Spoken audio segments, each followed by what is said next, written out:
اللہ کو تو پسند وہ لوگ ہیں جو اس کی راہ میں اس طرح صف بستہ ہو کر لڑتے ہیں گویا کہ وہ ایک سیسا پلائی ہوئی دیوار ہیں۔ اس سے اول تو یہ معلوم ہوا کہ اللہ تعالیٰ کی خوشنودی سے وہی اہل ایمان سرفراز ہوتے ہیں جو اس کی راہ میں جان لڑانے اور خطرے سہنے کے لیے تیار ہوں۔ دوسری بات یہ معلوم ہوئی کہ اللہ کو جو فوج پسند ہے اس میں 3 صفات پائی جانی چاہیے۔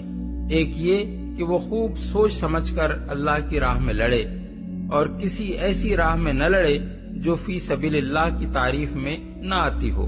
دوسری یہ کہ وہ بدنظمی و انتشار میں مبتلا نہ ہو بلکہ مضبوط تنظیم کے ساتھ صف بستہ ہو کر لڑے۔ تیسری یہ کہ دشمنوں کے مقابلے میں اس کی کیفیت سیسا پلائی ہوئی دیوار کسی ہو۔